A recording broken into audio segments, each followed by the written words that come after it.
പ്രിയപ്പെട്ട വിദ്യാർത്ഥികളെ, സഹോദരീ സഹോദരന്മാരെ, ഏഷ്യയിലെ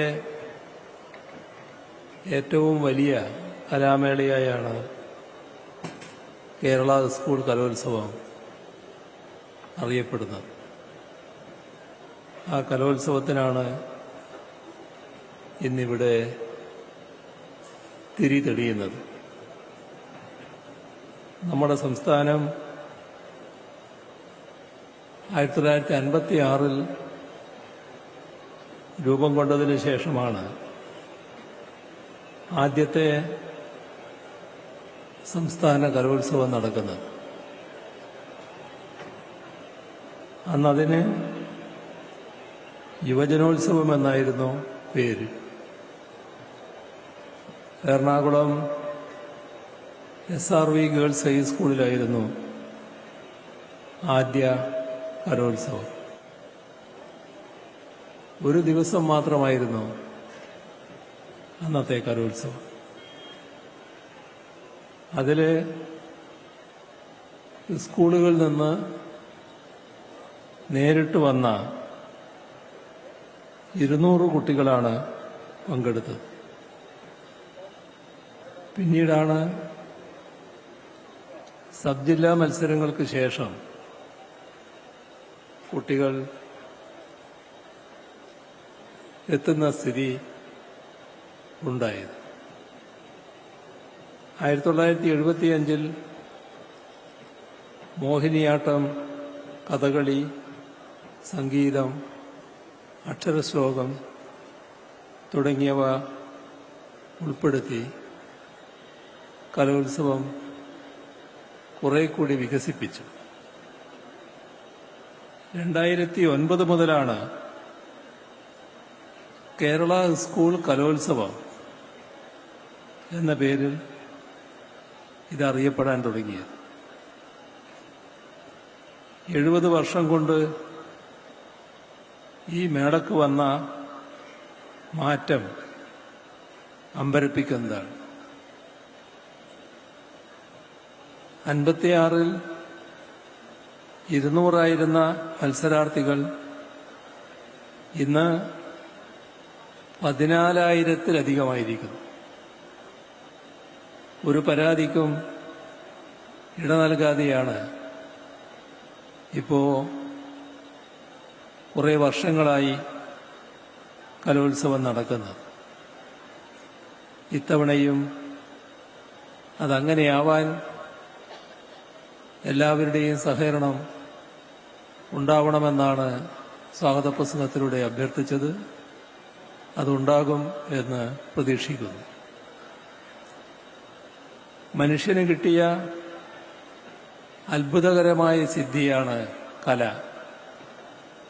അത് പ്രകടിപ്പിക്കുന്നവരെയും ആസ്വദിക്കുന്നവരെയും ഒരേപോലെ ആനന്ദിപ്പിക്കുന്നു. ആനന്ദം സൃഷ്ടിക്കുകയാണ് കലാകാരന്മാർ ചെയ്യുന്നത്. ചിത്രകാരൻ വരയും വർണ്ണങ്ങളും കൊണ്ട് ആനന്ദം സൃഷ്ടിക്കുന്നു. ഗായകർ സ്വരം കൊണ്ടാണ് അത് ചെയ്യുന്നത്. അഭിനേതാക്കൾ ശരീരം കൊണ്ടും ശബ്ദം കൊണ്ടും മുഖഭാവം കൊണ്ടും എല്ലാം അത് സൃഷ്ടിക്കുകയാണ്. ആത്യന്തികമായി ഇവരെല്ലാം ആനന്ദാനുഭവം സൃഷ്ടിക്കുക തന്നെയാണ് ചെയ്യുന്നത്. എന്നാൽ ആനന്ദാനുഭവം സൃഷ്ടിക്കൽ മാത്രമല്ല കലയുടെ ധർമ്മം. പൊള്ളിക്കുന്ന ജീവിതാനുഭവങ്ങളിലേക്ക് ഞെട്ടിച്ചുണർത്തൽ കൂടിയാവണം കലയുടെ ധർമ്മം. സാമൂഹ്യ വ്യവസ്ഥിതി പൊളിച്ചെഴുതുന്നതിൽ കല വഹിച്ചിട്ടുള്ള പങ്ക് ചരിത്രത്തിൽ നിന്ന് നമുക്ക് മനസ്സിലാക്കാനാവും. ആദിമകാലം മുതൽ മനുഷ്യർ കലാപ്രവർത്തനത്തിൽ ഏർപ്പെട്ടിട്ടുണ്ട്. അത് മത്സരത്തിനോ സമ്മാനത്തിനോ വേണ്ടിയായിരുന്നില്ല. ഉള്ളിലെ കഴിവ് സ്വയം അറിയാതെ ആവിഷ്കരിക്കുകയായിരുന്നു. അങ്ങനെയാണ് പ്രാചീന ഗുഹാചിത്രങ്ങളുണ്ടായത്. നാടൻ പാട്ടുകളും നാടൻ കലകളുമുണ്ടായത്. അവതാരകരും പ്രേക്ഷകരും എന്ന വേർതിരിവ് അന്നുണ്ടായിരുന്നില്ല. എല്ലാവരും എല്ലാത്തിലും പങ്കാളികളായിരുന്നു. ഒരു കാലത്ത് പല കലകളും ഏതെങ്കിലും ജാതിയുടെയോ മതത്തിന്റെയോ ഉള്ളിൽ മാത്രമായി ഒതുങ്ങി നിന്നിരുന്നു. ജാതി, ജന്മി, നാടുവാഴിത്ത കാലത്ത് ആളുകൾ വ്യത്യസ്ത കൂട്ടങ്ങളായാണ് ജീവിച്ചിരുന്നത്. ആ ജാതിക്കാരുമായോ മറ്റ് ജാതിക്കാരുമായോ മതക്കാരുമായോ അവർ ഇടകലർന്നിരുന്നില്ല. തൊട്ടുകൂടായ്മയും തീണ്ടിക്കൂടായ്മയും അവരെ അകറ്റിയിരുന്നു, തമ്മിൽ അകറ്റുന്ന നിലയുണ്ടായിരുന്നു. അതുകൊണ്ട്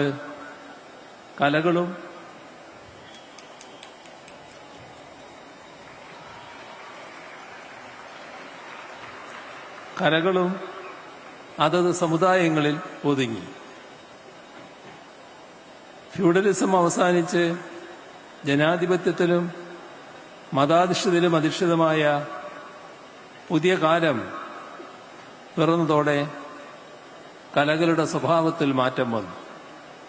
എല്ലാ കലകളും എല്ലാവരുടേതുമായി മാറി. കല മതനിരപേക്ഷതയും ജനാധിപത്യവും ജീവിതത്തിലേക്ക് കൊണ്ടുവന്നു. ഇതിന് ഏറ്റവും സഹായകമായത് സ്കൂൾ കലോത്സവങ്ങളാണ്. ഓരോ കാലത്തും ഏറ്റവും മികച്ച ചില കലാകാരന്മാർക്ക് പോലും അവരുടെ ജാതിയും മതവും പ്രശ്നമായിരുന്നില്ല. തൃശൂർ ജില്ലക്കാരനായ വലിയൊരു ഗായകനായിരുന്നല്ലോ കലാമണ്ഡലം ഹൈദരാലി. കലാമണ്ഡലത്തിൽ ചേർന്ന് അദ്ദേഹം കഥകളി സംഗീതം പഠിച്ചു. കഥകളി ഹിന്ദുക്കളുടെ, പ്രത്യേകിച്ച് സവർണ ഹിന്ദുക്കളുടെ കലയാണെന്ന് കരുതിയ ചില യാഥാസ്ഥികർ അദ്ദേഹത്തെ വിലക്കാൻ നോക്കി. കഥകളി ക്ഷേത്രങ്ങളിലാണല്ലോ പ്രധാനമായും അവതരിപ്പിച്ചിരുന്നത്. ചില ക്ഷേത്ര കമ്മിറ്റിക്കാർ അന്യമതസ്ഥൻ എന്നാരോപിച്ച് അദ്ദേഹത്തെ അകത്ത് കയറ്റിയില്ല. ഒരിടത്ത് കഥകളി നടന്മാർ മതിലിനകത്ത് സ്റ്റേജിൽ ആടുമ്പോൾ പാട്ടുകാരനായ ഹൈദരലിക്കായി മതിലിന്റെ ഒരു ഭാഗം പൊളിച്ച് മതിലിന് പുറത്തായി ഹൈദരാലിക്ക് നിന്ന് പാടാൻ പ്രത്യേകം ഇടമൊരുക്കുകയുണ്ടായി. തന്റെ ആത്മകഥയിൽ ഇത്തരം ദുരനുഭവങ്ങൾ അദ്ദേഹം സങ്കടത്തോടെ വിവരിച്ചിട്ടുണ്ട്. ദൈവത്തിന്റെ പാട്ടുകളാണ് കഥകളി പദങ്ങളായി അദ്ദേഹം പാടിയിരുന്നത്. അദ്ദേഹം നല്ല ഭക്തനുമായിരുന്നു. തന്റേതല്ലാത്ത കാരണത്താൽ മറ്റൊരു മതത്തിൽ പിറന്നുപോയതിന്റെ പേരിൽ അപമാനിതനാകുന്നത് ഒരു ജനാധിപത്യ സമൂഹത്തിൽ അംഗീകരിക്കാൻ കഴിയില്ല. അതേസമയം നിരവധി ക്ഷേത്രങ്ങൾ സന്തോഷത്തോടെ അദ്ദേഹത്തെ പാടാൻ അകത്ത് കയറ്റിയിട്ടുമുണ്ട്. കാശി വിശ്വനാഥ ക്ഷേത്രത്തിന്റെ അകത്തിരുന്ന് ഉസ്താദ് ബിസ്മില്ലാ ഖാൻ ഷഹനായി വായിച്ചിരുന്ന കാര്യം ഹൈദരാലി എടുത്തു പറഞ്ഞിരുന്നു. കലാകാരന്മാരെ മതത്തിന്റെ കണ്ണിലൂടെ കാണരുത്, കലാകാരന്മാരായി കാണുക, അതാണ് വേണ്ടത്. കലയാണ് അവരുടെ മതം എന്ന് കണക്കാക്കുക. കേരളത്തിൽ ഏറ്റവും അധികം പേർ ഏറ്റുപാടിയ മാപ്പിളപ്പാട്ട് നീലക്കുയിൽ എന്ന സിനിമയിലെ കായലരികത്ത് വലയെറിഞ്ഞപ്പോൾ വളകലിക്കിയ സുന്ദരി എന്ന് തുടങ്ങുന്ന പാട്ടായിരിക്കും. ഇതെഴുതിയത് തൃശൂർ ജില്ലക്കാരനായ പി ഭാസ്കരൻ മാഷാണ്. സംഗീതം നൽകി പാടിയതാകട്ടെ കെ രാഘവൻ മാഷ്. ഒരു കാലത്ത് മുസ്ലിങ്ങൾ മാത്രം പാടിയിരുന്ന മാപ്പിളപ്പാട്ട് ശീലിലുള്ള ഗാനത്തെയാണ് മുസ്ലിങ്ങളല്ലാത്ത ഇവർ ജനകീയമാക്കിയത്. സിനിമയിൽ ഏറ്റവുമധികം മാപ്പിളപ്പാട്ടുകൾ രചിച്ചത് ഭാസ്കരൻ മാഷും ക്രിസ്തീയ ഭക്തിഗാനങ്ങൾ രചിച്ചത് വയലാറുമാണ്.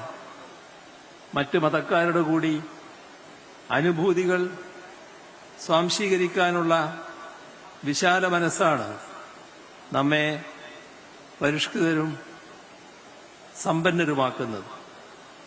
കലയെ മതത്തിന്റെ കള്ളിയിൽ ഒതുക്കാൻ ശ്രമിക്കുന്നവർ ഇക്കാലത്തുമുണ്ട്. മുസ്ലിങ്ങൾ ഭരതനാട്യം പഠിക്കരുതെന്നും ഹിന്ദുക്കൾ ഒപ്പനയിൽ പങ്കെടുക്കരുതെന്നും പറഞ്ഞ് കുഴപ്പമുണ്ടാക്കാൻ ശ്രമിക്കുന്നത് നാം കണ്ടതാണ്. മതത്തിന്റെ പേരിൽ കലാപമുണ്ടാക്കാൻ വർഗീയവാദികൾ ശ്രമിക്കുന്നു. സിനിമയിലെ കഥാപാത്രങ്ങൾക്ക് പോലും ജാനകിയെന്നും സീതയെന്നും മറ്റും പേരിടാൻ സമ്മതിക്കാത്ത നിലയിലേക്ക് കാര്യങ്ങൾ നീങ്ങുന്നു.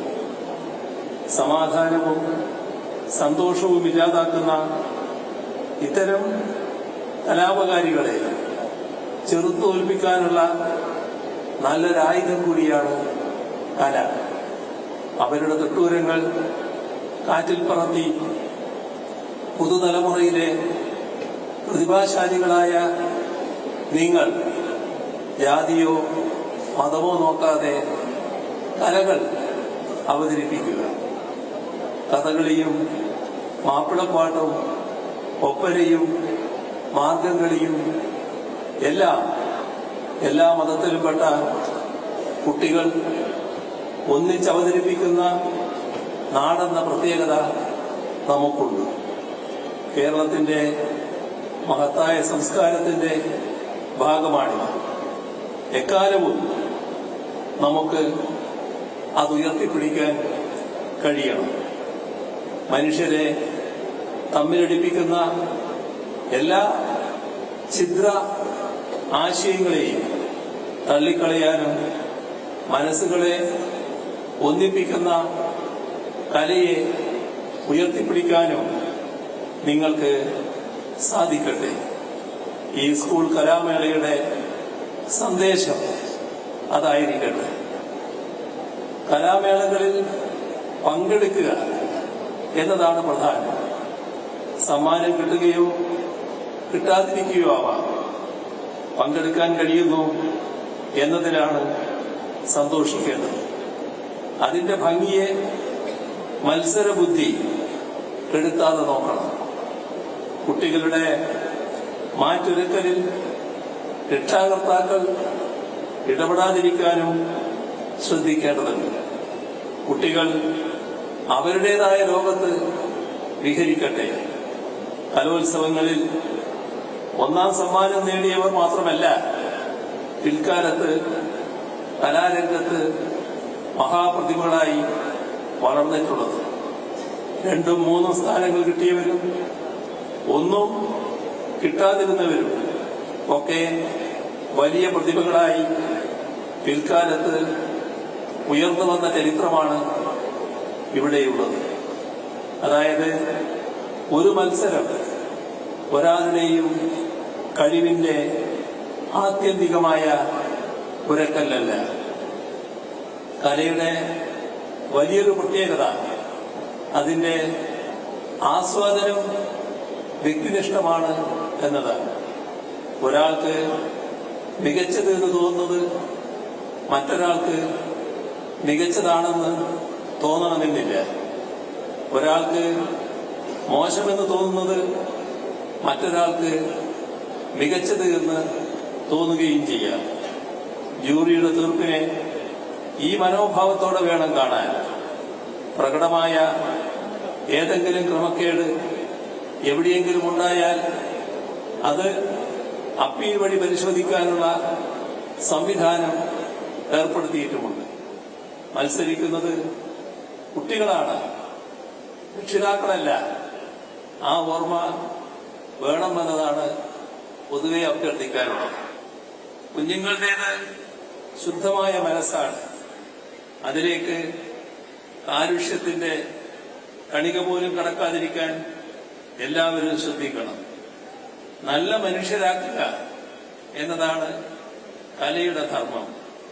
ആ കലയെ മറിച്ച് എന്തിനെങ്കിലുമായി ഉപയോഗിച്ചുകൂടാ. ഈ കാര്യം ഓർമ്മിപ്പിച്ചുകൊണ്ടും ഇവിടെ വിവിധ മത്സരങ്ങളിൽ പങ്കെടുക്കുന്ന കുഞ്ഞുങ്ങൾക്കെല്ലാം വാസരമായ ഭാവി ഉണ്ടാകട്ടെ എന്നാശംസിച്ചുകൊണ്ടും 64ാമത് കേരള സ്കൂൾ കലോത്സവം എല്ലാവരുടെയും അനുമതിയോടെ നിറഞ്ഞ സന്തോഷത്തോടെ ഉദ്ഘാടനം ചെയ്ത് അറിയിച്ചുകൊണ്ട് അവസാനിപ്പിക്കുന്നു. നിങ്ങൾക്ക് എന്റെ സ്നേഹാഭിവാദനങ്ങൾ.